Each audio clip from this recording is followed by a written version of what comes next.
I'm more than sure most of you guys watching this video are at least somewhat familiar with Star Wars at this point. I mean, it's practically a religion by how clouded it is in our culture, and yeah, to some extent, it's better that it's this than any other franchise. Like, it kinda has a more lit concept than average. But the fact of the matter is that the series has been asked now for longer than it has been good, and that's not even getting into all those irrelevant and revisionist books and comics made by those randos who had nothing to do with the original concept. That's also not including those played out TV shows and movies, not even part of the main lineup. Also, I think you noticed I haven't done my regular ritual of not saying the actual name of what I'm talking about, but relax my niggas, I'll be going back and forth from here on out. You may have also noticed that this video isn't going to be quite like the last Octillion I put out. Yeah, that pretty much shit was getting played out, and plus, I wanted to see how well I could actually defend my positions on a thing instead of just summarizing what happened. In this video, I'll be going over all the movies in the main series, and why I think more than half of them are what comes out of my rectum once in what is getting too long to be considered normal. It starts out with a message telling us that it takes place in the past somewhere over there. Then we see the iconic intro music,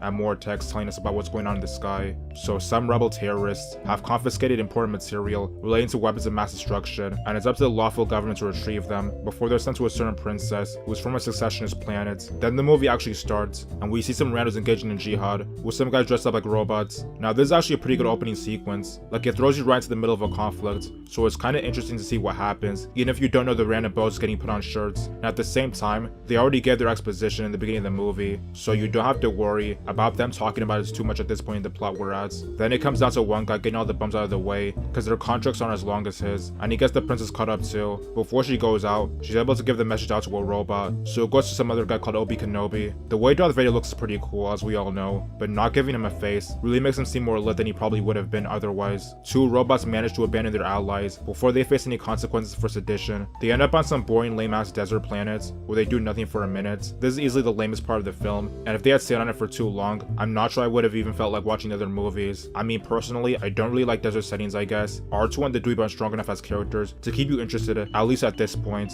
But the day is saved when they get sold to a class trader interested in slave labor. Also, there's some kid with him who's important, I think. But R2 isn't interested in some bum-ass farmer, so he tries to underground railroad his way to Obi. But that dork 3PO keeps whining about it, and as the kid, Lucas, go to get his slave back, but in the process, they get jumped by suspiciously dark and unintelligent natives, so they have to get built up by Obi, but it turns out Luke actually knows him personally and calls him Ben for some reason. Then Ben takes the guys over to his crib and randomly picks Now to induct a young man who he's not related to into his cult, and tells Luke that his father was a cool superhero serving a democratic republic and fighting in clone wars and stuff with the other Jedi extremists. But then that nigga Darth Vader decides to do him wrong because he could. You ever notice how the names in this series make no sense? Some guys are called Obi-Wan Kenobi and Anakin, like some tryhards, but the main character's names are Luke and his uncle's name is Owen. I mean, I wouldn't care if they just sounded the same, because Leia's a real name too, but at least it's spelled differently. Why do these guys from a galaxy far, far away have names spelled the same as people in our realm? But whatever.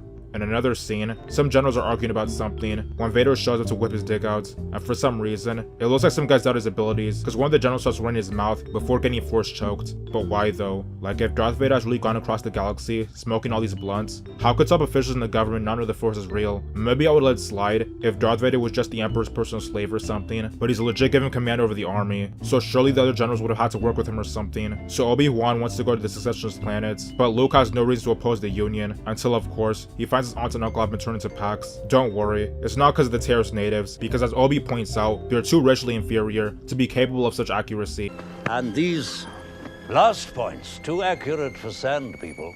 So it had to be the master race humans in Empire outfits who did this, even though every time we see them, they look like fetuses playing laser tag, but whatever. Now farm boy Luke is ready to become an insurgent. If I didn't know any better, I'd say Obi is behind this as some sort of false flag. In order to get with the rebels, they need a ship, so they go to a bar that has a guy called Han Solo, and his pet, friend, and equal partner, Chewbacca. Chewbacca does nothing but moan, so really I don't care about him too much. All you need to know is that Hans is a badass tough guy, who's willing to let off shots unprovoked, even if the guy that made him forgets. There's some slug that Han sold his soul to though, and he's mad about him leaving, so some guys are sent to stop the new gang, but it doesn't work out, and they fuck off from that dead-ass planet. When the Secretary of Defense meets up with the High Priest Vader, they attempt to get information on the terror side of Leia, but when she refuses to snitch on her guys like a real one, they decide to use the Death Star to get Leia's successionist plan out of the way. So when the Pack Star lives up to his name and puts out t-shirts in record time, Luke and his posse comes to find nothing, and they get abducted by the Empire ship, so some stuff goes down, and Leia joins up with them as they make their way out, but Obi-Wan decides to settle the score for his fallen soldier Anakin. Anakin and starts dick fighting with Darth Vader with glow sticks. Compared to later fades, this is pretty uneventful, but fans of the original want to make it an argument about how this one is all about tension or something, and not just theatrics. Look, my Negroes, I'm all for less action if it means good writing or something, but you know George Lucas only made it like this because he didn't have the budget to be tweaking on screen yet. But Obi-Wan ends up becoming one with his ancestors, while Luke and the guys manage to escape. So they go to some planet where the insurgents have camped out, and they plan to get rid of the galaxy's only meaningful deterrent in order to prolong the war. Thanks to the intel the terrorists from the beginning stole, they know the Death Star's weakness and formulate a plan for Luke and the other guys to go in and blow it up, but Han isn't feeling that because he's just a regular criminal, not a political one, so he does the dash with his concubine. Also, I think it's interesting how Luke has a friend in the Resistance that, as far as we know, he doesn't think any lower of. Yeah, he himself didn't really care to join the cause until his family got their block wet up. Like, is he just that unpolitical, or was he doing small-scale acts of resistance on the side? We've never seen him support the government, so we can assume that he always thought it was ass, but maybe it was just in the way that most people in our world think their governments are ass. But anyway, Han says that being a pussy isn't all this cracked up to be, so he rejoins the insurgents, while Luke is guided by a Jedi ghost to blow up the one possibility for peace in the galaxy. I guess only those in the cults get to have an afterlife. Then they all celebrate their victory over a legitimate government with a formal acknowledgement. This movie was cool, I guess, but when it came out, it literally shook the culture. It was such a hit that George Lucas started coming with extended plots for his universe. He decided that instead of being the first part of the story, the movie he put out was in the middle, leading to the confusingly subtitled episode 5 for the next one. Like, he started really feeling himself, like drafting a prequel trilogy, sequel trilogy, and even a sequel trilogy to the sequel trilogy, and he hadn't even gotten done with the trilogy he started. He decided now that Darth Vader and Anakin were the same person. If you noticed, Obi-Wan had been calling Darth Vader Darth, as if that was his name or something. Only a master of evil, Darth. Now, it could be because Obi's brain had begun to rot during his time on that lame-ass planet, but a more likely explanation is George probably hadn't planned out the Siths yet, and considered Darth Vader's name to literally just be Darth Vader. But enough of the history. A minute after the first movie came out, The Empire Strikes Back was released, and this movie is the main reason Star Wars is in people's hearts and is coming in their mouths. It's pretty lit as a movie on its own level, so let's go over it now. It starts out with a bunch of snow and winter stuff going on. Admittedly, it could be a little more heat, in more ways than one, but still it's okay I guess. As shown by the opening, the Empire's on Luke's ass, so Darth Vader sends a bunch of drones to get him gone. Luke catches one of them, but then gets caught up by a dumbass creature that serves no purpose but to waste time. Also, Han is now a full-time commander of the army, after 3 years, because it looks like the Rebel Alliance is just that unprofessional. When Hans realizes that Lucas has been MIA for too long, he has to go out and bail him out. Luke escapes though, and the ghost of Benedict Shinobi keeps bothering him about a new master he needs to sell his soul to, but Luke is unable to beat the cold, and Han comes to the rescue, so they go chill at the base. But the Empire is indeed striking back, so the rebels have to retreat before it's too late. This part of the movie is actually pretty hard. We get to see those walking AT&T home phones that just look cool. I mean, yeah, they get taken out of the paint like hose, and release them like a lot of construction for no reason, given the aircrafts would do their job with more speed and less risk, but it still looks cool. Anyway, the guys who matter manage to escape, while Luke is on his own and lands on a swampy, musty planet. He meets some imp, so he tells the inferior creature to take him to a Jedi Master at once, but the imp continues to play games, which greatly upsets young Skywalker. Also, Han is piping Leia, so Vader's a little pissed about the whole guys always trying to track down to the dash from methane, and goes to have a talk with the Emperor, who is a woman with an old man in the shadows. Is this really the guy everyone is seek Hylian? I mean, don't get me wrong, he's a pretty cool villain like in the shadows or something, but how does someone like this inspire so much confidence? I mean, as far as the generals know, he doesn't even have superpowers. Like, why didn't any of them just toss him aside or something? But anyway, the Emperor knows that Luke is the main character, so he tells Vader to get him gone, but Vader wants to indoctrinate Luke into the far right. That's a little interesting. Let's see where this goes. Back on that bum-ass planet, it turns out that Green Imp is the Jedi Master. His name is Yoda, and he teaches Luke about the Force or something. Whatever. Also, he doesn't know how to speak whatever language they're speaking. Much anger in him. Like his father. Ready, are you? What knows you, ready? This one? A long time have I watched. Where he was. What he was doing.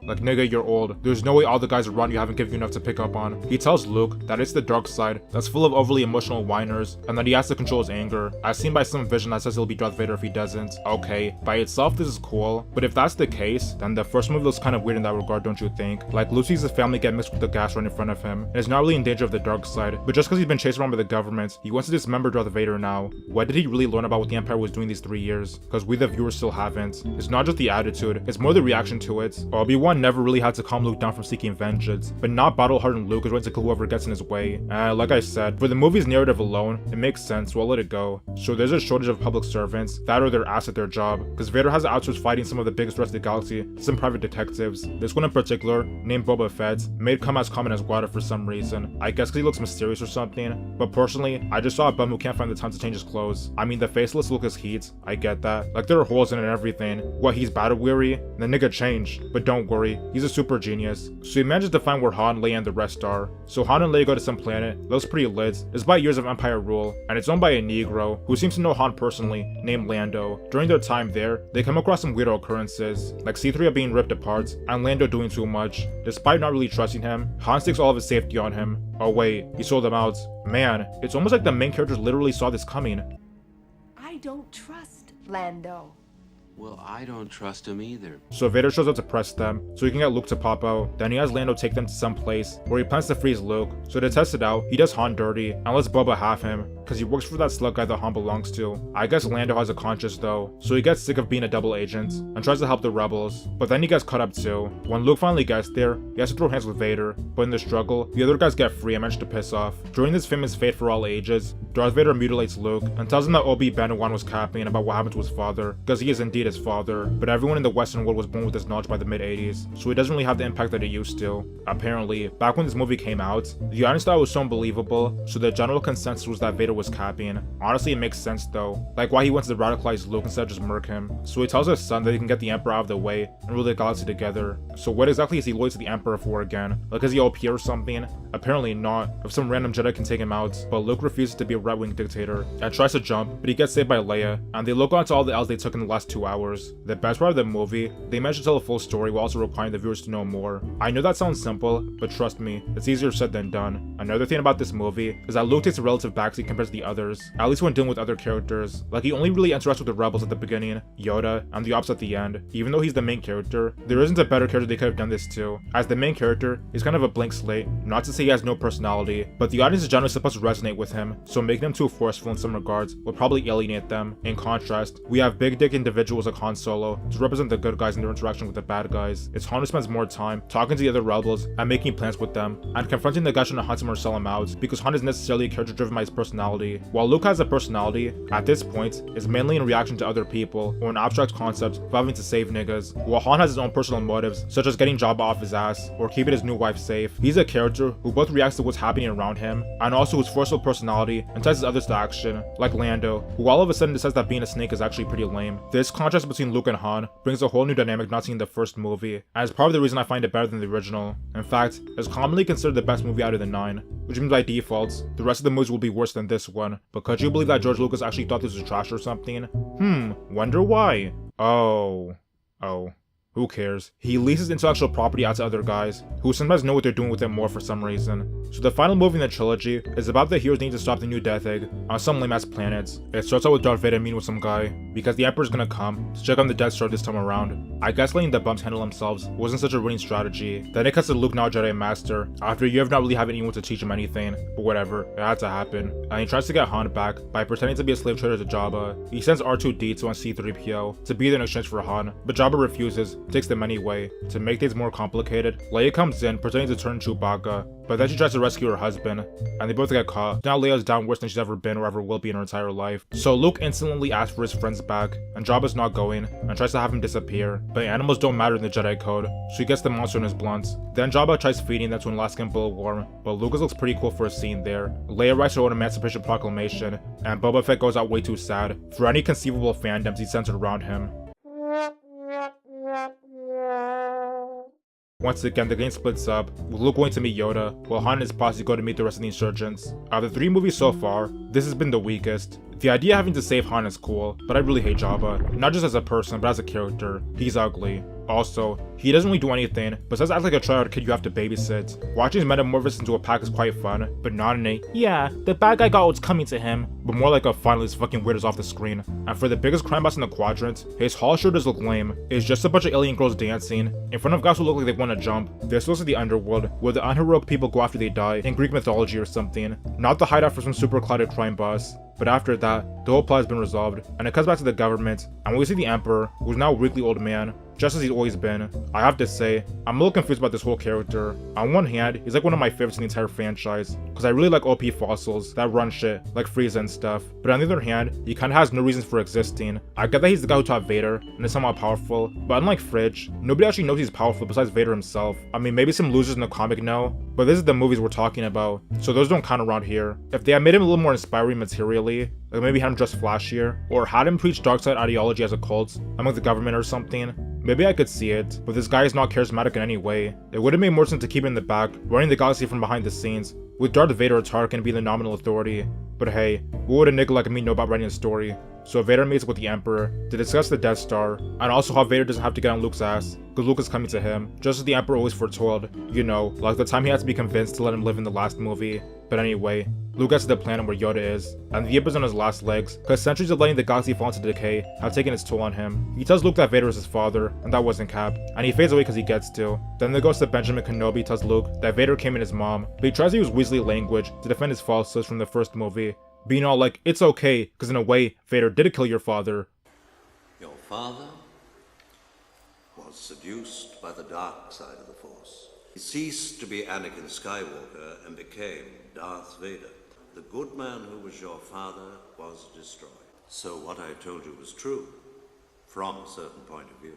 No, nigga, you know what you said. But he also tells Luke that he has a twin sister, and magically he knows it's Leia. That's super cool and convenient. So Kenobi tells Luke to keep that feeling shit under wraps, because that's what the ops rely on. But wait, why is Leia being his sister automatically making my feelings? Is the implication that he always cared about her, but the Jedi didn't think to warn about an attachment like that until now for some reason? Or that he thought she was okay or something, but now he knows she's related to him, her life suddenly matters. Either way, it's kinda dumb. So Luke goes to meet with the rebel scum, and they make a plan to disable a shield on the Death Star that's being projected from some irrelevant Force planets. They get there, and I have to deal with the dumbass natives that should not have been safe from the Empire. Like, there's a scene where they brutally kill a bunch of stormtroopers, and the small Chewbacca rip-off start worshipping 3PO, like it's lame stuff. But after enough time wasting, Luke tells Leia she's his sister, and she tries to act like she knew, despite spending the last 3 movies giving absolutely no indication that she did. Then Han comes in to make her feel better, while Luke goes to face his father and the Emperor. So the main hero meets with the main villain, and it's cool I guess, and he tries to get his father to leave the internet and start being a normal guy with normal beliefs again, although in a pretty half-assed way if you think about it. Like, the guy just says stop being bad and calls it a day. The rebel terrorists come through to attack the Death Star, but it turns out the Emperor's 2000 IQ and has fleet right behind them, so he can do them dirty while Luke had to watch. So Luke starts throwing heads with his father, so the Emperor can get him to join the dark side. And to edge him on, Vader senses he has a sister now, and he plans to radicalize her, which gets him more heated than the fact that all his friends are being genocided right now, I guess. But it sure is convenient how Vader knew that Luke had a sister by sensing his mind through the Force, yet when he's face to face with said sister, he couldn't even sense in her thoughts where the stolen Death Star info was. At this point, isn't having Force powers more of a detriment against the dark side than a positive? I mean, I don't think either of them can survive the ship being blown up with good old-fashioned weapons of mass destruction. Also, what exactly is Vader's play here? Like, we know he wants Luke to join him, and the extremists camp against the Emperor, so would it not be the time to betray him and tell Luke that it's all his fault? Because instead, it looks like he's entering a new realm, while the Emperor gets a new houseboy.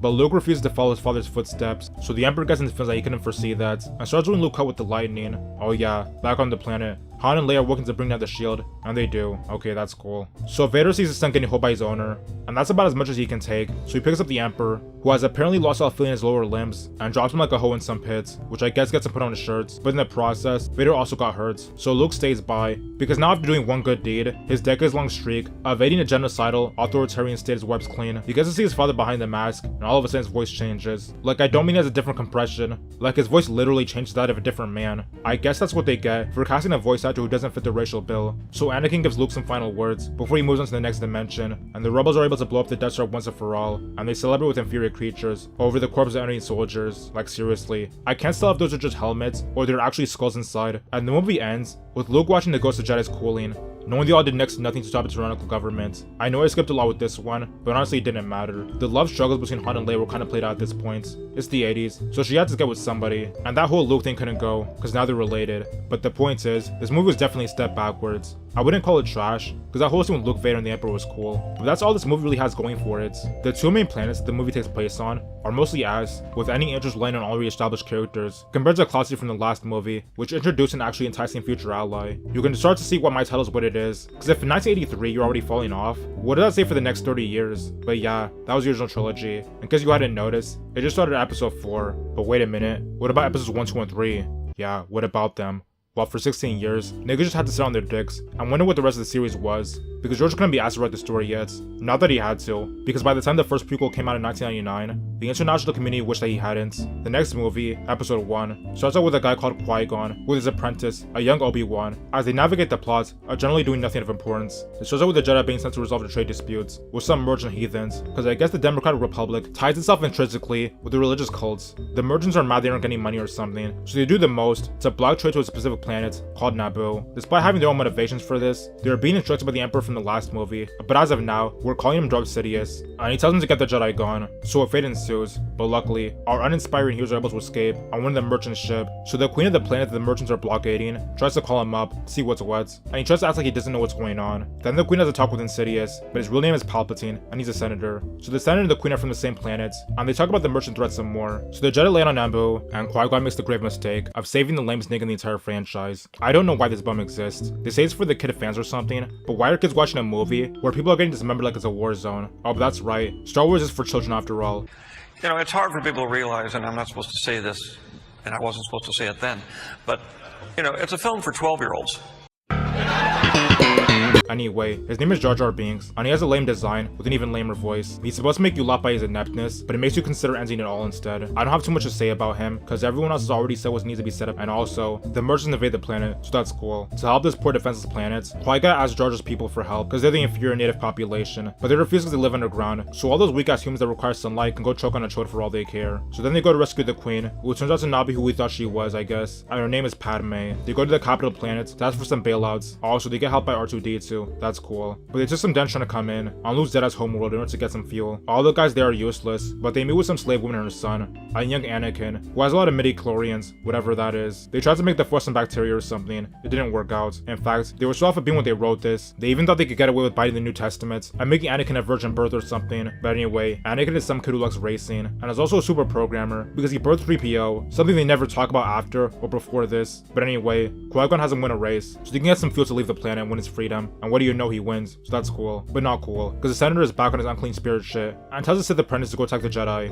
Oh yeah, and that's what the anti-Jedi are called, the Sith. So the apprentice, named Darth Maul, catches a quick fate of Qui-Gon, and they have to take a trip to the Jedi HQ, so Qui-Gon can whine about it. He lets them know that Anakin has a really high power level, so they should indoctrinate him into the cult. But the High Council doesn't know about all that, because he seems a little too old to be permanently molded into an extremist, but as we see later, that doesn't really stop the Sith. Also, Palpatine presses Padme into giving him control of the Senate through her votes, and she basically does, but she's tired of the Senate being stuck in a filibuster alongside partisan lines, so she goes back to her plans to wage war herself. So there's some more stuff going on, where Padme is able to get the natives to stop being hoes and actually defend the planet, and they come up with some plans to fight the merchant with the robot army. They look smacked if you ask me. So Anakin's already dropped into combat, because I guess the so-called Republic isn't above child conscription, and he managed to take out the guy controlling the drones. Somewhere else, Qui-Gon catches a fight with Darth Maul, and ends up getting poked, so Obi-Wan has to finish the job and do Maul dirty. So Qui-Gon goes to a new dimension, but not before telling Obi-Wan to train Anakin in the arts of religious extremism, because he's the one from the prophecy. So the Naboo niggas are able to beat off the merchants, and the Jedi allow Anakin to have a new master, and some guy he just met. Overall, this was like the most ass movie in the entire series. Until I had to watch it again like last year, I completely forgot what happened, because it's just that boring. Qui-Gon is a weak protagonist. I mean, he's a nice guy and he's well acted, but as a character, he's not really compelling. It's not like he really has some personal stake in doing anything, aside from being told to. The worst part is the fact that he wasn't mentioned by any of the Jedi in the last 3 movies, which implies that he doesn't really matter, which is true. He doesn't really matter. Aside from that, they took what could be an interesting concept with Naboo and did shit with it. It would have been nice to get more of a perspective on the actual people on the surface, like in Bama's Tatooine. Instead, we only side with the leadership of the planet and those low IQ natives. I will say though, Coruscant is pretty cool. The concept of a city-wide planet, while kind of cartoony, is still a little hard, and between the political struggle in the Senate and seeing the Jedi back when it wasn't just 3 people, it actually felt somewhat interesting. Like there was a whole culture in front of you that you had only read about or been told about by others. But enough of that, time for episode 2. So 10 years after the last movie, it turns out there's a confederacy, led by a guy called Dooku. So the Jedi have been exhausted, trying to force the galaxy to be one government. It starts with Padme going, so she can prevent the Republic from forming a real standing army to help out the Jedi. But some guys commit a terrorist attack and leave her nobody body double as a pack. After this, Obi-Wan and Anakin, who are now like a duo, stop some other bum from doing her dirty. And it's not this op has been put away by someone else, so I guess it's up to the Jedi to find out who's behind this. They split up, because this isn't some lame buddy comedy movie. It's a lame multiple subplot drama movie. It turns out that Anakin is hurt over the fact that Obi-Wan, much like the audience, doesn't take him seriously, and he takes an opportunity to be a bodyguard for Padme as proof that he's actually useful. Also, that Op Jar Jar takes Padme's place in the Senate. Even though he'll continue to be an op, he's not actually taking too much screen time in this movie, I guess they got the message. So Star Wars tries to be some kind of detective show now and fails at it by having Obi go to some planets where he sees a clone army made from some guy called Jango Fett, who has a son clone. That's also that guy that so many people would sell their souls to if they could. Obi-Wan tries to abduct another grown man. Jango managed to escape. Then Obi-Wan tailgates him for more problems. Meanwhile, Anakin and Padme are at her old planets, just having a gay old time, and he wants to wife her, but she doesn't know about all that because she's a senator and he's a religious cultist. But then he senses a disturbance in the Force. You know, the same disturbance he didn't sense when his daughter was right in front of him, and he thinks his mom is in danger. When he gets to his home planet, he learns from his former master that his mother's been freed and married some other guy. And when they get to that other guy's crib, they find that she's been kidnapped by the inferior race on the planet. Also, that old guy is there, so I guess he really is Luke's uncle. So Anakin goes to free his mom, but he sees the subhuman savages that beating her so bad that she gets sent to a new dimension in his arms. So he retaliates by exterminating everyone there, while the Jedi back at the capital, who can see everything, just whimper and moan.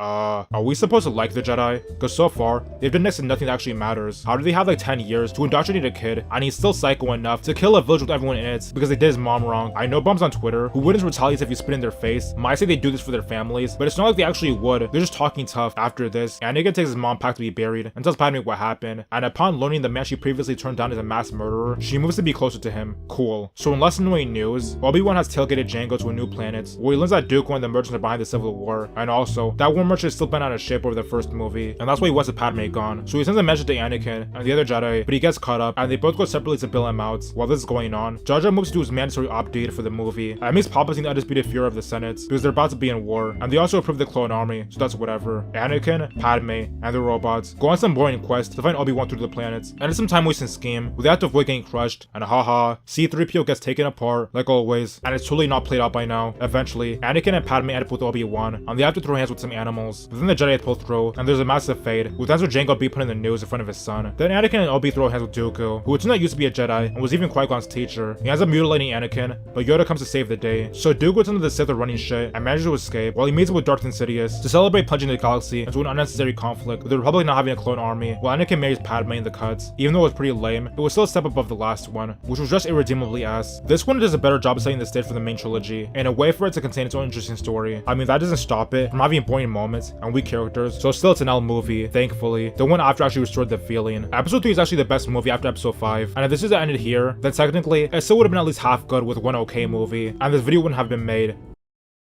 But you know, this happened. So this movie takes place 3 years after the last one, and now the whole galaxy is throwing hands. There's some cool robot guy called General Grievous. I know I've been shitting on all the prequel characters, and I still think most of them are ass, but something about Grievous just seems cool to me. I think it's because he looks like a buff version of those dweeb-ass robots the merchants use. Anyway, he captured Palpatine, so Obi-Wan and Anakin go to save him. I guess years of combat have made Anakin more calm somehow, because as of this part of the movie, he seems less whiny than in the last one. He and Obi-Wan fight through a bunch of ops to get to Palpatine, but they have to get Dooku out of the way before they can save him. So they throw hands again, but Obi-Wan gets taken out of commission, and it's just Anakin and Dooku. So Dooku starts talking a little too heavy, and Anakin puts him on his ass, while Palpatine starts instigating too. So Anakin puts Dooku in his blunts. Also, Grievous is somewhere doing something, and he manages to escape. So the guys go back to the capital to celebrate Anakin's W, while he and Padme keep their marriage a secret. It turns out she's about to have a kid, and now Grievous is in charge of the Confederates, and he has a Skype call with Sidious, telling him not to pussy out just yet, as to move the guys to some volcano planets. Also, Anakin keeps getting nightmares about Padme going out sad. In the aftermath of his kidnapping, Palpatine decides to make Anakin his new assistant, and he tells Anakin to watch over the Jedi for him, because they're known to tweak. So Anakin goes to the Jedi, because he wants a permanent seat there, but they tell him he can't be a slave master because he's not as clouded as them, which makes him heated. They tell Anakin to be Palpatine's bodyguard, and also Obi-Wan tells him to snitch on Palpatine for them, which for some reason leaves Anakin conflicted. Yes, Anakin is torn between listening to the guys who have indoctrinated and essentially raised him for the past 13 years as some government guy who barely acknowledged his existence before he saved him. So Palpatine takes Anakin to see some play, and he tells him how the Jedi are lame and the Sith are cool, and at first, you know Anakin doesn't know about all that because the Sith are his ops, but then Palpatine tells him about how some Sith guy learned how to keep people alive before he got fucked over by his own henchmen. But instead of being like, wait a minute, why does Random know so much about the Force when the only people who should are like the Jedi and the Op? Anakin is like, huh? Is this possible? So now Palpatine is his OG. So Obi-Wan goes to stop Grievous because he got the drop on him, and he and Anakin have a talk about how they care about each other or something. Then Obi-Wan goes through hands with Grievous, while Anakin tells Palpatine they got the drop on their ops, but Palpatine reveals that he's actually Sidious, which somehow surprises Anakin, even though he's been big upping the Sith this entire time, despite the Sith being behind the entire Civil War. But whatever, Anakin is low IQ. So Obi-Wan puts Grievous in his shirts, while Anakin tells Jedi Nick Fury Mace Windu about how Palpatine is actually a Sith, and Instead of acknowledging Anakin for being actually useful, Mace Windu essentially tells him to fuck off and leave the hearing to real heroes, and maybe then he can get some clouts. So Windu and the guys pull up on Palpatine and tell him it's up, so he proceeds to hoe all of them until Windu gets him on his ass, but Anakin shows up because he needs to know the Sith ways in order to save Padme. Also, he tries to make some moral arguments about how Palpatine should stand trial and not be killed or something, but we know it's cap because right after Anakin does Windu dirty and let Palpatine put him in the dirt, he proceeds to do literally nothing to bring him to justice. In fact, he fully becomes his henchman with a new name Darth Vader, so Palpatine tells him to attack the Jedi base, and he ends up murking everyone there, even the children.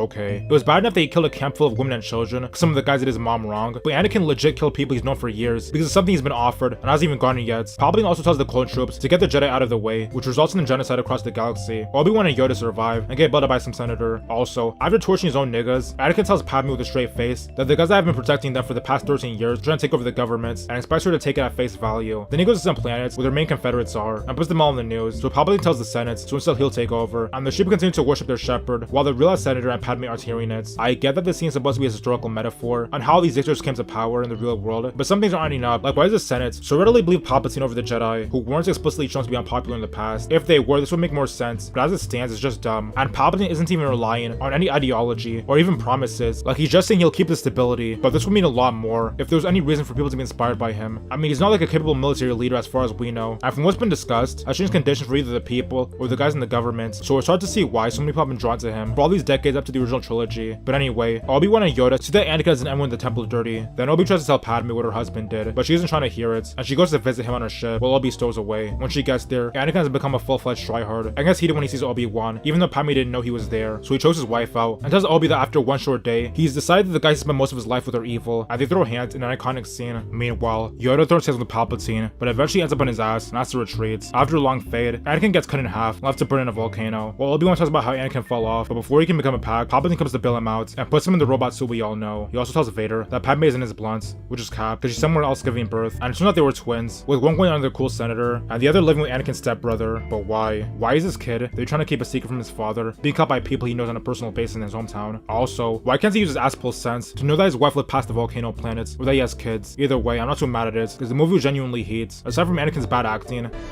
you turned her against me! You will not take her from me! I have brought peace, freedom, justice, and security to my new empire.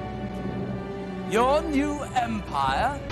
I think the movie has done the most to give a real sense of a galaxy adventure since The Empire Strikes Back. In fact, I think it does a better job of it than any other movie. I'm not saying it's better than the first two because it's not. I'm saying that I feel like each location they visit is diverse and interesting enough to get my attention the whole way through. This isn't an okay movie, it's genuinely good and interesting, so it feels weird to lump in with the ass fest there are the first two prequels, but still for a minute, this is like the end of the series. But then Disney decides to buy George Lucas' company and make their own Star Wars movie. Like I discussed earlier, there were already some sequels in the works, but unlike the prequels, which were done directly by George Lucas, the sequels were done by an entirely new team, which only went by some loose notes that Lucas left behind. He also served as like a creative consultant, but the point is, he was a lot less involved this time around. Now how do these sequels hold up? They were ass, but not quite as terrible as the first two prequels, and I don't care what any of you niggas say, but now it's time to go over them. In the aftermath of the Empire, deciding to put all its resources on some no-cloud planets, the Rebel Alliance to restore the Republic after the original trilogy, but they were too pussy to finish the job. The ex-Empire guys decides to form something called the First Order, and since the useless Republic isn't doing shit about it, there's some group called the Resistance that catches the field with the First Order here and there. Luke went MIA, and I guess the whole galaxy needs one man to keep it together, because now the First Order is acting up in order to find him. So the movie starts with the First Order dropping some planets in order to get the coordinates to Luke's spots. The coordinates are held by some guy called Poe, who was sent by Leia to get them, but when the First Order shows up to wet up the block, Poe gets captured, but manages to give the map to his R2-D2 rip-off BB-8. Then the main villain, named Kylo Ren, shows up, and murks the guy that gave the map to Poe. Also, there's some soft nigga in the field during the invasion with the First Order, and it looks like he's not liking what he sees, like some chrome stormtrooper called Phasma, how even all the villagers kept putting in the news, because Kyle told her to. Also, it turns out Phasma noticed the rogue First Order guy not doing his job, and she tells him to turn on his strap, but he knows they're about to do him dirty, and decides his time is up there. So Ren tries to get information out of Poe, but he's not going, so he just reads his mind instead, as if there was any reason to not just do that in the first place, and gives the information to some guy called General Hux. You see, just like in the first movie, where they tried to pretend like Darth Vader wasn't the only high-ranking official that mattered, this movie has its own couch about to Kyle, in the form of some young general, who seems to have enough clouds to not be directly under him. Somewhere else on the planet, there's some desert woman bumming around, and she ends up saving BB-8 from some randos. Then the rogue First Order guy, whose name is Finn, bails out Poe, and they both escape on a ship, while Phasma tells Hux this is Finn's first time acting up. So wait, this grown-ass man has been totally fine with all his training. But actually came time to dump shells on people, or is this movie trying to say that even though he's a grown-ass man, they never bothered putting him in any actual combat until now, despite training him for years? I can respect the whole nameless stormtrooper becomes hero thing that they tried to pull off, but this just raises too many questions. So Hux sends a bunch of ships after Finn and Poe, and they end up crash landing on some planets they were at the beginning. But it looks like Poe's in a new realm now, because all Finn can find is his jacket, so he puts it on and runs into Rey. When BB-8 sees him in his former slave master's fits, they believe the Fox News narrative and chase after him, but then he lets him know that Poe's his ally, and now he's on his shirts. Then the First Order shows up, and they escape on the ship from the first movie, while Ren sees the anger on some rando, but wants to know more about Rey. Then the guys get captured by Han and Chewbacca, and they explain that Luke went missing, because one of his disciples starts tweaking, and got all the other ones out of the way. Also, they say that the ship there can be spotted by anyone. They go to cop a new one, while a bunch of snitchy ass niggas all over the place to help both the Resistance and the First Order. Back in some ship, Ren has heard over the fact that he can't live up to Darth Vader, who happens to be his grandfather, but I guess he didn't get the memo that he actually switched sides right before becoming a pack. Somewhere else, Rey sees a bunch of visions, gets a Skywalker lightsaber, and remembers her parents abandoning her. Then that woman from the place she was out named Katana tells her that she can also sense the Force, but couldn't be asked to do anything about it. Also, the First Order has a super weapon that gets rid of a whole star system, because they got it like that for some reason, and now the Republic is gone again. So the First Order pulls up on Rey and the guys, and Kyle reads her mind to find out if she knows the coordinates, then finesses her, but the Resistance managed to bail the other guys out, and it turns out the Poe isn't on his shirts, and Ren is Han and Leia's son, who used to be named Ben. Then in the ship, Ren tries to press Rey, but it doesn't work, and he just ends up looking like a dweeb, literally. Then when he leaves, Rey manages to escape. Then Kyle tells the leader of the First Order, called Snoke, and he tells him to bring her over. When he gets there, he finds that she's gone, and starts whining about it. The guys come to bail her out, while Han meets with Kyle, to tell him to drop the whole dark side nonsense, but instead he murks him. That's what happens, and they head up outside, while Finn catches a fight with top Force user, Kylo Ren, who's mad at his former slave for running away. Then he throws hands with Rey, and somehow, she's able to put top Force user Kylo Ren on his ass, but before she's able to seal a blunt, he escapes through a rift. Snoke has Hux save Kyle, while the heroes escape, and the movie ends with Rey finally seeing Luke. If you haven't guessed already, this movie is basically a complete ripoff of the first one. From the unassuming hero on the desert planet, to rebel schematics being given to a robot that versus the said hero, to Darth Vader copy, having a military commander copy to bounce off of. Like, the movie takes almost no risk in storytelling. When I first watched it, I liked it. I seem to dislike it more and more I think about it, but that brings us to episode 8, which is the point where this franchise becomes irredeemable. It starts out with the Resistance and the First Order catching a fate in space. Poe does do some risky plots to deal with Hux, and it works, but then when it's time to evacuate, he's not trying to follow orders from Leia, and they end up taking a bunch of L's in the process. Also, Snoke hosts Hux from across the galaxy on Sky for messing up, while Finn was up to see Rey is gone, and he's with Poe and the other guys. Following him from the last movie, Rey gives Luke his lightsaber, but he just throws it away, cause he's a bum now, so Rey starts stalking him. Also, Chewbacca shows up, so now Luke knows that Han's gone. Somewhere else, Snoke is talking crazy to Ren, and hosts him, while Rey tries to get Luke to teach her, but he isn't going. Back in space, Poe gets demoted for acting up, while they get jumped again, which ends with Leia almost becoming a pack, but she uses the Force to save herself, I guess. Meanwhile, Luke sees Han's dice, and also that mention that Leia made in the first movie, so he gets to actually help Rey. Now that Leia's out of commission, some prolific Twitter user named Holdo is the leader now, and she gets on Poe's ass. Also, Finn tries to leave so he can be with Rey, but someone named Rose thinks he's trying to pussy out, and she's particularly mad about it because her sister was in the L's they took earlier, so she paralyzes him. Later, he explains to her that he can stop the First Order from tracking them, and he goes to Poe for help, so he has to do it without the Twitter user fighting out. So they go on a call with Kanata, who tells them to go to some Las Vegas planet to meet with some guy called the Codemaster. Also, Rey and Kylo keep having Rito dreams with each other because they're connected for some reason. Then Luke trains Rey for some time, and in another regularly scheduled dream, he asks her if Luke told her what really happened between them. Finn and Rose are in the Casino planet, where some kids are slaves, while the rich are rich. They end up seeing the Codemaster and getting captured. But as the actually somewhat interesting plot, Rey trains some more with Luke, and he tells her that Jedi's were actually lame, because they're not allowed to Palpatine take over in the first place. Then he tells her that Kylo Ren was a student, but he started believing some random named Snoke instead, so he takes some other students with him and kills the rest. Also, Finn and Rose come across the guy who's not the Codemaster, but offers to help them either way, so they escape and free a bunch of children and animals along the way. Then in another dream with Rey, Kyle tells her that Luke actually attacked first, just because he was getting a little too strong, so Rey decides to abandon Luke. Later, Luke sees Rey and Kyle holding hands, so he and Rey start throwing in them, and Luke admits that he was gonna kill Kyle in his sleep, but then changed his mind, but it was too late, because Ren woke up and fought back, so Rey leaves to confront Kyle, while Luke goes to burn the Jedi library, but then he stops. The job has to be finished by Yoda, which tells Luke that their time is up, so Rose gives up her own shit to get the Nod's Codemaster to act the First Order for them. But when she even go to do stuff, they immediately get caught by the ops, so Poe isn't happy with the way Holdo was running things, and he tries to stage a rebellion, but then Leia wakes up so it's all over, and they put Poe away, while talking about how they like him for being original. Rey gives herself to Kyle, who then takes her to Snoke, who reveals that he's behind the dreams Rey and Kyle have been having, and tries to get her to reveal Luke's location. When that doesn't work, he yells her. Finn and Rose are about to be murked because the hacker sold them out, and he tells him that he had to get it how he got a nigga life ain't fair. But while Snoke is acting up, Kylo puts him on the news and goes against his soldier with the help of Rey, but it turns out he's still wicked and just wants power for himself and Rey to share. But she's not going, so they fight for Luke's lightsaber, which ends up exploding. Then Holdo sacrifices himself for the other rebels and runs into the First Order ship, which frees Finn and Rose, and Finn puts Phasma in his blunt. When Hux sees the Snoke pack, Ren hosts him, and it turns out he's the new sheriff in town. So the Resistance fighters hide in some base, while the First Order gets in their ass, and even though Finn tries to sacrifice himself, Rose manages to get in the way of that. Then when it looks like all hope is lost, Luke shows up to bail them out, and Ren tries to have all the First Order's weapons attack them, but none of them work. Then Kyle steps down, throwing hands with Luke himself, but it's still not working, because it was just a projection to buy time for the rebels to escape, and Ren gets in his feelings, so Luke goes up in his shirt for losing all the energy, while Leia and Rey talk about how lit he was, was. And it's not that Rey actually saved the Jedi books for some reason, so Yoda didn't enjoy history after all. Also, the kids on the casino planets are talking about how lit Luke was too. If you haven't noticed, unlike the first two trilogies, I haven't been explaining much about the movie other than the plots. That's because I'm waiting for the end to give my whole thoughts on the sequels, because I feel like the biggest problems trends on all three movies. So like, for no reason at all, it's not that Palpatine's back for the finale. Like I said earlier, I like him as a character, but this Loki ruins the story thematically. The movie begins with Ren going to some planet when he comes across Palpatine, who's still alive, despite being murdered a long time ago. He tells Ren that he was behind Snoke, and then being turned to the dark side, and tells him to put Ren on shirts if he wants his power. That's a problem. Then with the Resistance, it turns out there's a double agent in the First Order who's giving Finn, Poe, and Chewbacca information, but they get violated by some First Order ship to manage to escape. Then it shows Rey training with Leia, and she starts seeing visions from Kyle, which aren't very cool, and it causes her to tweak, but she meets up with Finn and Poe because they land there. It turns out the message the spy gave them was that Palpatine's back on the Sith planets that's not on any map, and has a fleet of ships ready to do them dirty, so they need to make a journey to his spots to get him out of the way. So Rey decides to go to some desert planets to find out how to reach the Sith, while Kyle tells his guys there's a snitch among them, and they have to get on Rey's ass. So the Resistance goes to the desert planets and meet Lando, who gets into a ship that asks him how to find the Sith planets. Then some stuff happens, and Finn and Rey look like they're about to end up in Blunts, but they just sink underground, where they get enough to have Sith writing, which C-3PO knows but refuses to say because he programmed not to for some reason. He says it's because of Old Republic rules, so it looks like Anakin was trying to be a good citizen back when he made him as a kid or something. So the guys try to go back to the ship from earlier, but Chewbacca ends up getting captured, so Rich has to bring the ship back, while Kyle decides to troll her, and ends up with the ship being blown up because the old class had its time. Not really though, because Chewbacca was on a different ship, so you don't have to actually feel any suspense for too long. So then the guys go to some planets where they meet Poe's ex, and after some wasted time, they get C-3PO's memory wiped. Then they find out Chewbacca's alive and bail him out, while Rey has some more visions of Kyle being in his room, and he meets with her to talk about her parents. And the other plot, some other stuff is going down, and Finn, Poe, and Chewbacca end up getting caught up again, but they get built up by hugs because it turns out he was the double agent. Then Kylo reveals to Rey that her parents weren't just randos, but instead her dad was Palpatine's son, but he wants to protect her, so they just pretended to be randos. And since Ren's grandfather was Vader, that makes their souls linked, I guess. Then the guys escape and get helped by some ex-First Order slaves. Rey gets some more visions of her doing the most, then she catches a fit with Kylo and puts him in his ass, but Leia decides to move on to the next dimension and pass the message on to her son, which is enough to make him switch sides, while Rey heals him, because she can do that now. And then Kylo tells the Han Ghost the same thing he told him before he turned him into a ghost. While the Resistance gets ready for battle, they send a message for everyone in the streets to come if they can. And also, R2-D2 gets C-3PO's memory back, so sacrifice averted. After some more time setting up the plots, Rey reaches Palpatine's crib, and he's like hooked up to a wall, and tells her to murk him, but she refuses. Meanwhile, the Resistance is throwing hands with the First Army and the Sith. Then Kyle, who's now Ben, shows up to help Rey, and they throw hands with Palpatine, but he's still too much for them. Then he frenzies their energy, and is able to get up out of the thing that he was hooked up to. Just when it looks like all hope is lost for the Resistance, but just nobody show up for support, and things are looking up, so Palpatine gets Ben out of the way, and lightning strikes the Resistance. And I know a lot of people thought this was dumb, but Loki, watching this in the theaters was pretty cool. Then he throws hands with Rey, but she channels all the previous Jedi, and puts them on a show once and for all. But it's not that it took all of her energy to do that, so now she's on his shirts. So Ben has a pull to bring her back, but Teespring just got a new release, in the form of Ben, because he fades away like he's at an NBA game. The Resistance gets rid of the fleets, and the Majors all go to celebrate. The movie ends with Rey going to bury the Skywalker lightsabers on the home planet, while she tells some rando that she's Skywalker too. As you can imagine, niggas were not feeling this movie when it came out, but to expand upon how this movie belongs in the toilets, we have to go into how it feels the trilogy as a whole. To start with, the First Order aren't good villains. Once again, I understand it's supposed to mirror history, like with authoritarian holdouts and insurgencies after democratic transition, but its existence isn't the problem, it's how it's portrayed. At the beginning of the sequels, the majority of power is held by the New Republic, making the First Order the rebel or separatist movement. In that case, it would have been pretty cool to see some citizens who are actually branded enough to support a restoration of the Empire. Instead, nearly every non-combatant we come across either hates the First Order or plays both sides in the conflict. The one thing you can give the First Order of the Empire is at least they show you how bad they are. I mean, yeah, the Empire blew up a planet at one time and murdered Luke's people, but if we're looking at the franchise as a whole, the only reason the Empire is really evil is because it's not democratic or something. As far as we've seen, everyday life hasn't necessarily been negatively impacted since the Old Republic fell. In fact, the Republic was doing basically nothing while people getting shipped to slavery in the outskirts. That's not that the Empire is cool or good, because it's not, they're lames, but we just see them as some evil entity because a religious extremist who lost his clouds told us to.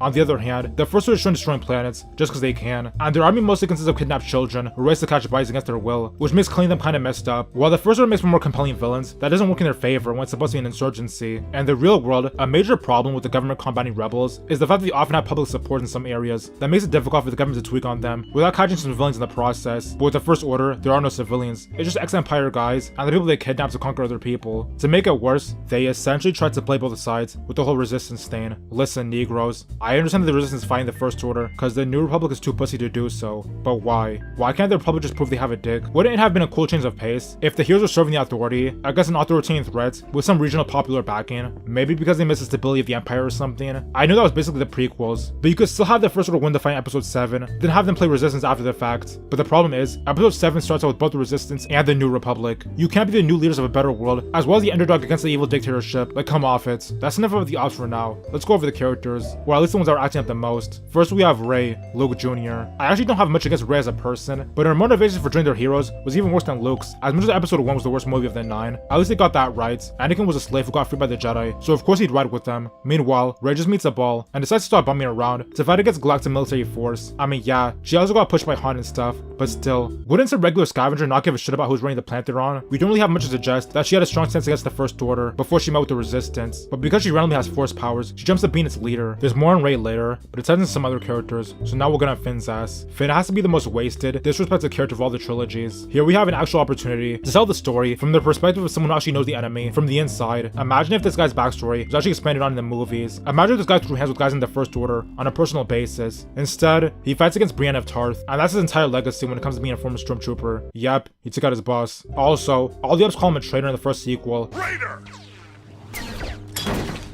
Traitor!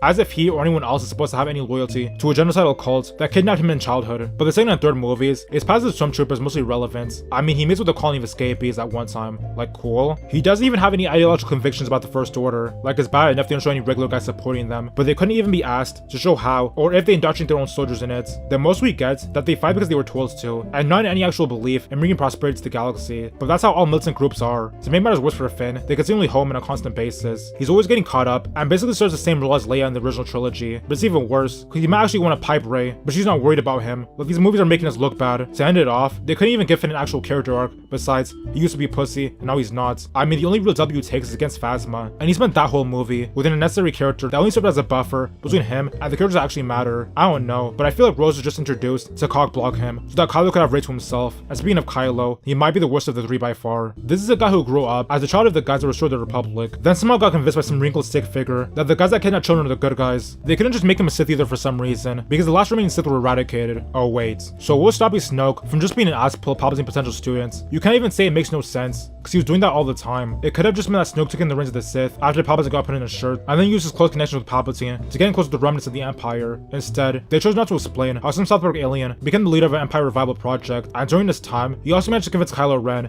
aka Ben the Jedi in training, to completely abandon his family in favor of the non-Sith and their child abduction. With the lame backstory covered, Kylo actually had a problem in stars when we first saw him. I mean, the mask looks a little cool. He seemed like he had a power level on him. You know, maybe it could have worked, but then he already started throwing tantrums like a bum and revealed his unintimidating face. The face reveal in itself was okay. I mean, I don't mind a change in pace from life as a poor machine guy, but I don't think I'm alone. It's saying I couldn't take him serious after knowing what he looked like. That's no diss to the actor either. I'm sure the makeup department could have done something about it, but he just looks like a high school nerd in this fit. Then he spends 3 movies being a grown man, not knowing which moral code to follow, and catching bites because of it. He goes from getting his own father out of the way to prove he's tough, to sending his boss to the Shadow Realm. He doesn't come across as a conflicted man trying to rationalize his decisions so much as he does an idiotic school shooter. Then they make us some weird connection he had with Rey, despite clearly being significantly older than her, and despite this diet having no precedence in the earlier movies. Yeah, we can try new things, but when it's something this major, a little hint in the past would have been appreciated. In which part of the game were Darth Vader and Palpatine having dreams with each other because their force sensitivity was too strong, and it wasn't even remotely hinted at the first sequel. It's clear that Rian Johnson didn't have the same vision for Star Wars as J.J. Abrams, and as soon as he saw that dyad nonsense, he decided to one-up him by bringing back Palpatine in a turn that nobody expected, and not in a good way. The return of Palpatine was not only handled poorly, with his voice being sent on Fortnite of all places, but it made no sense from a thematic perspective. Palpatine and Anakin's arc was prequel to original, like Luke and the New Generation's arc was original to sequel. By randomly bringing back the main villain from decades ago, they undermined Anakin's sacrifice and made sure the threat to the universe wasn't actually solved. In fact, Palpatine continued to run the show from behind the scenes, and just made up Snoke for the purpose of luring Ben to the dark side. What a whole about rearranging the story. Now the whole First Order thing looks like a side project to him. I mean, seeing as he has a whole army of Sith guys for some reason. Either way, it defeats the purpose of the First Order, despite being even less interesting in it from a political story standpoint. Somehow after seeing this, Kylo decides to listen to Palpatine and get Rey from him, despite him telling her that her parents were nobodies in the last movie. Oh wait, it was just classic Star Wars deception, you know, like how Darth Vader called Anakin. Making Rey Palpatine's grandfather was not a wise move. One of her more charming characteristics was the fact that she didn't have any noble ancestry or anything. She just happened to be very force sensitive. By making her Palpatine, they stripped that away and said, yeah, you have to be in a bloodline to actually matter in the story, but it could be worse. Apparently, they were also considering making her Obi-Wan's granddaughter, which not only would have reinforced the bloodline stain, but it would take away the one interesting dynamic in a relationship with Palpatine, and the fact that she she had to struggle with her own dark side. So after the million fight with the main character, Kyle decides to drop his flag because he lost his mom, as if he wouldn't have killed her himself in the first sequel. Then they have Mr. Genocide team up with the main character to be made a martyr out of because he did one good deed in his life. It was such a joke. Then they had Rick calling herself a Skywalker. Speaking of Lucas, a lot of people hated the fact that the guy was willing to see the good in his father, jumped at the first opportunity to put his young nephew in his blunts. But personally, I don't have much of a problem with that. A original trilogy Luke was young and full of hope. Maybe it's in with Bones on a daily basis, causing his positive outlook or something. Either way, it existed to show he's not perfect, and I really don't mind that message. I don't really have anything against Poe or Leia or Han in their characterizations either, but the main plot is so damaging to the story, it doesn't really matter. While I wouldn't say the sequels are worse than the prequels, they certainly did more damage to the franchise. The sequels gave us ass-pull after ass-pull, and a clear mess of storytelling with competing visions. The bottom line is, I don't fault anyone who still enjoys the movies, even the worst of them. It is a pretty cool concept to expand upon a conflict across multiple planets, and to give the sequels some credits, I think of all the trilogies, they did the best job of showcasing different worlds. But yeah, that didn't stop them from being trash movies. Better than episodes 1 and 2, but not good enough for me to recommend. If you enjoy these movies, then by all means continue. But when I look at the franchise, I just continue to see something that should have stopped at the third movie.